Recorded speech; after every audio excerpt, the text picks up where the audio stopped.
Welcome to wisdom academy. இன்றைக்கி நம்ம பார்க்க போகிற கரண்ட் அஃபேர்ஸ் எல்லாமே பார்த்தீங்கன்னா தினமணி, தி ஹிந்து, தமிழ் திசை, பிஐபி இது போன்ற வெப்சைட்கள்லேருந்து எடுத்து விஸ்டம் அகாடமி சார்பாக டிஎன்பிஎஸ்சி, டிஎன்யூஎஸ்ஆர்பி ஸ்டூடெண்ட்ஸ்க்காக கொடுத்துட்ருக்கோம். இன்றைக்கி நம்ம பார்க்க போகிற கரண்ட் அஃபேர்ஸ் பார்த்தீங்கன்னா 14/12/2023க்கும் 15/12/2023 என்னென்ன நடப்பு நிகழ்வுகள் நடந்திருக்குன்றதை பார்க்கலாம். ஸோ ஃபஸ்ட்டு இந்தியான்ற தலைப்பில் இந்தியாவில் நடந்த முக்கியமான ஈவெண்ட் என்னென்ன இருக்குன்ட்டு பார்க்கலாம். ஸோ ஃபஸ்ட்டு பார்த்தீங்கன்னா 43 அரசு சேவைகளை மக்களின் வீட்டு வாசலில் வழங்கும் திட்டம் எந்த மாநிலத்தில் தொடங்கப்பட்டுள்ளது? ஓகே, ஸோ இப்போ ரீசெண்டாக பார்த்தீங்கன்னா நிறைய ஸ்டேட்டில் எலெக்ஷன் நடந்துருச்சு. ஸோ அதோட சிஎம்ஸ்லாம் மாறி இருப்பாங்க. ஸோ அப்போ நிறைய பேர் ஸ்கீம்ஸ்லாம் அனௌன்ஸ் பண்ணியிருப்பாங்க. ஸோ அதெல்லாமே பார்த்துக்கிறது நல்லது. ஸோ அப்படி இந்த ஸ்கீம் 43 அரசு சேவைகளை மக்களின் வீட்டு வாசலில் வழங்கும் திட்டம் எந்த ஸ்டேட்டில் கொண்டு வந்திருக்காங்க அப்படின்னு பார்த்தோம்னா பஞ்சாப் ஸ்டேட்டில் கொண்டு வந்திருக்காங்க. ஓகே, ஸோ பஞ்சாப் மாநிலத்தில் கொண்டு வந்திருக்காங்க. ஸோ பஞ்சாபில் சிஎம்மாக இருக்கிறது யாருன்னு தெரியும், பகவந்த் மான் சிங். ஸோ அவர் தான் சிஎம்மாக இருக்கார். ஸோ அவரோட பேரில் தான் இந்த ஸ்கீமை கொண்டு வந்திருக்காங்க. அதாவது பகவந்த் மான் சர்க்கார்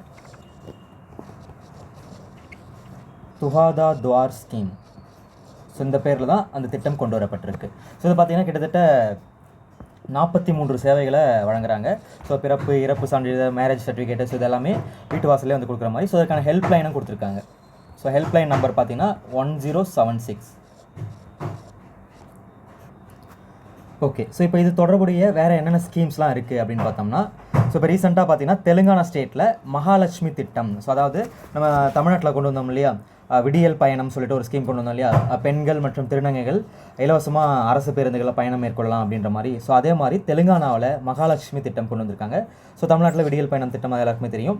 அதே மாதிரி தமிழ்நாட்டில் இன்னொரு ஸ்கீம் என்னென்னா மிஷின் இயற்கை திட்டம். இது என்னென்னா ஸ்கூல்ஸில் பார்த்தீங்கன்னா இயற்கை வளங்களை அதிகரிக்கணும், அதாவது மரங்கள் நடுறது, இதுக்காக கொண்டு வரப்பட்டது மிஷின் இயற்கை திட்டம். அதே மாதிரியே பார்த்தீங்கன்னா தமிழ்நாட்டில் பண்டிதர் அயோத்திதாசர் குடியிருப்புகள் மேம்பாட்டு திட்டம், அதாவது பழங்குடி மக்கள் வசிக்கக்கூடிய குடியிருப்புகளை மேம்படுத்துறதுக்காக ஒரு ஸ்கீம் கொண்டு வந்திருக்காங்க இப்போ ரீசெண்டாக. ஸோ அதே மாதிரி கர்நாடகாவில் பார்த்தீங்கன்னா சக்தி திட்டம். ஸோ இதுவுமே பார்த்தீங்கன்னா நம்மளோட விடியல் பயணம் திட்டம் மாதிரி தான். கர்நாடகாவில் இலவசமாக பேருந்துகளில் பெண்கள் பயணம் செய்யறதுக்காக கொண்டு வரப்பட்ட திட்டம் தான் சக்தி திட்டம். ஸோ அப்போது இந்த இலவச பயணம், பெண்கள் இலவசமாக பேருந்துகளில் பயணம் பண்ணலான்ற திட்டமே பார்த்தீங்கன்னா தெலுங்கானாவில் மகாலட்சுமி திட்டம், கர்நாடகாவில் சக்தி திட்டம், தமிழ்நாட்டில் பார்த்தீங்கன்னா விடியல் பயணம் திட்டம். ஸோ இந்த பேர்கள்லாம் ஞாபகம் வச்சுக்கோங்க. ஸோ நெக்ஸ்ட்டு லோக்சபாவில் நடந்த பாதுகாப்பு மீறல் குறித்து விசாரிக்க அமைக்கப்பட்ட குழுவின் தலைவர் யார்? ஸோ இப்போ ரீசெண்டாக தெரியும் இல்லையா, டிசம்பர் 13 லோக்சபாவில் பார்த்தீங்கன்னா அந்த வண்ண குப்பிகளோட ஒரு 5 பேர் வந்து உள்ள ஊடுருவி இருப்பாங்க. ஸோ இது பார்த்தீங்கன்னா 2001 டிசம்பர் 13 பாராளுமன்ற தாக்குதல். ஸோ இதோட நினைவு நாள் தான் அந்த டிசம்பர் 13. ஸோ அன்றைய தினமே இன்னொரு ஈவெண்ட் நடந்திருக்கும். ஓகேங்களா? ஸோ இந்த விஷயத்தை பற்றி விசாரிக்கிறதுக்காக யாருடைய தலைமையில் குழு அமைக்கப்பட்டிருக்கு அப்படின்னு பார்த்தீங்கன்னா அனிஷ் தயால் சிங். ஸோ இவர் பார்த்தீங்கன்னா சிஆர்பிஎஃப் வீரர், சிஆர்பிஎஃபோட ஹெட்டாக இருந்தவர். ஸோ இவரோட தலைமையில் தான் அந்த குழு அமைக்கப்பட்டிருக்கு. ஸோ இது எல்லாமே ஆப்ஷனில் இருக்கக்கூடிய கே சந்துரு பார்த்தீங்கன்னா ஜுவனல், அதாவது சிறார் பள்ளிகள் இருக்குது இல்லையா, ஸோ அதை பற்றி விசாரிக்கிறதுக்காக ஒரு நபர் குழுவாக தமிழக அரசால் அமைக்கப்பட்டது தான் K Chandru commission. Okay, so அடுத்து பார்த்திங்கன்னா தமிழகம்ன்ற தலைப்பில் அரசின் சேவைகள் மக்களை விரைவாகவும் எளிதாகவும் சென்றடைய தமிழக அரசால் கொண்டு வரப்பட உள்ள திட்டம் என்ன? ஸோ இப்போ டிசம்பர் 18 ஒரு ஸ்கீம் அனௌன்ஸ் பண்ண போகிறாங்க. அந்த ஸ்கீம் என்னென்னா மக்களுடன் முதல்வர். ஸோ எல்லா ஸ்கீமுமே தமிழக அரசால் அறிவிக்கக்கூடிய எல்லா ஸ்கீம்ஸுமே மக்களுக்கு ஈஸியாக கொண்டு போய் சேர்க்கறதுக்காக இந்த ஸ்கீம் கொண்டு வராங்க, மக்களுடன் முதல்வர்ன்ற ஸ்கீமு.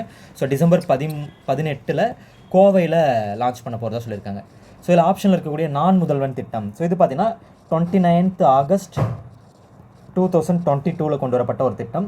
ஸோ நம்ம விடியல் பயணம் திட்டம் தெரியும், பெண்களுக்கு இலவசமாக பேருந்துகளில் பயணம் பண்ணுறதுக்காக கொண்டு வரப்பட்ட ஒரு ஸ்கீம். ஓகே, ஸோ நெக்ஸ்ட்டு பார்த்தீங்கன்னா தமிழகம்ன்ற தலைப்பிலே பார்த்தீங்கன்னா சமீபத்தில் எந்த மாநில எய்ட்ஸ் கட்டுப்பாட்டு சங்கத்திற்கு சிறந்த செயல்பாட்டுக்கான தேசிய விருது அளிக்கப்பட்டுள்ளது? ஸோ இது பார்த்தீங்கன்னா நம்ம தமிழ்நாடுக்கு தான் கொடுத்துருக்காங்க. இப்போ ரீசெண்டாக நேஷனல் எய்ட்ஸ் டே முடிஞ்சது இல்லையா, ஸோ அப்போ அதில் அனௌன்ஸ் பண்ணியிருக்காங்க தமிழ்நாடு மாநில எய்ட்ஸ் கட்டுப்பாட்டு சங்கத்திற்கு தான் சிறந்த செயல்பாட்டுக்கான தேசிய விருது அளிக்கப்பட்டிருக்கு. இது அறிவித்தவர் யாருன்னா மா சுப்பிரமணியம். ஸோ இப்போ நம்மளோட ஹெல்த் மினிஸ்டர் இருக்கார் இல்லையா, ஸோ அவர் தான் இதை வந்து அறிவிச்சிருக்காரு.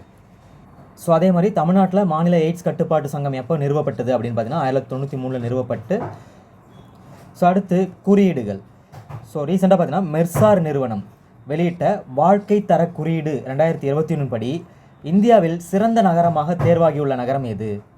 ஸோ இதற்கான விடை பார்த்தீங்கன்னா ஹைதராபாத். ஸோ ஹைதராபாத் தான் இந்தியாவிலே சிறந்த நகரமாக தேர்வாகியிருக்கு. ஸோ இது பார்த்திங்கன்னா இந்திய அளவில் நம்பர் 1 ஸ்டேட் பார்த்திங்கன்னா ஹைதராபாத். ஸோ இதுவே உலக அளவில் பார்த்தோம்னா 153வது நகரமாக இருக்குது.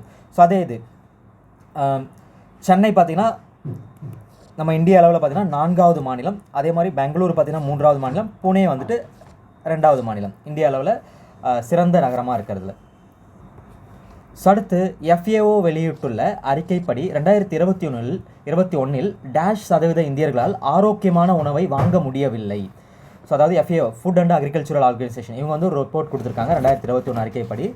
ஸோ அதாவது கிட்டத்தட்ட 74.1% இந்தியர்களால் ஆரோக்கியமான உணவை வாங்க முடியவில்லை அப்படின்ற மாதிரி ஒரு ரிப்போர்ட் கொடுத்துருக்காங்க.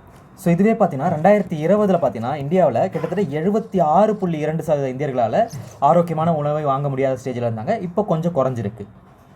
ஸோ அண்ட் இந்த FAO எப்போ ஆரம்பிக்கப்பட்டுச்சு அப்படின்னு பார்த்தீங்கன்னா 1945 ஆரம்பிக்கப்பட்டது. ரோம தலைநகராக கொண்டு இயங்கக்கூடிய ஒரு ஐநா சபையோட தொடர்புடைய ஒரு ஆர்கனைசேஷன் தான் இந்த FAO. ஓகே, ஸோ அடுத்து சர்வதேச நிகழ்வுகளில் டொனால்ட் டஸ்க் எந்த நாட்டின் பிரதமராக பொறுப்பேற்றுள்ளார்? ஸோ இவர் பார்த்தீங்கன்னா போலாந்து நாட்டின் பிரதமராக பொறுப்பேற்றிருக்காரு. ஸோ இவர் பார்த்தீங்கன்னா எந்த கட்சி சார்பாக போட்டியிருக்காரு அப்படின்னு பார்த்தீங்கன்னா சிவில் பிளாட்ஃபார்ம் கட்சி. ஓகே, இந்த கட்சி சார்பாக போட்டிட்டு 2வது முறையாக அந்த நாட்டோட பிரதமராக பொறுப்பேற்கிறார். ஸோ இந்த தகவல்கள் உங்களுக்கு பயனுள்ளதாக இருக்கும்னு நம்புகிறோம். ஸோ மேலும் இது போன்ற தகவல்கள் உங்களுக்கு தொடர்ந்து கிடைக்க விஸ்டம் அகாடமிக்கு சப்ஸ்கிரைப் பண்ணுங்கள், லைக் பண்ணுங்கள், ஷேர் பண்ணுங்கள், மறக்காமல் பெல் ஐக்கானை ப்ரெஸ் பண்ணுங்கள். தேங்க்யூ.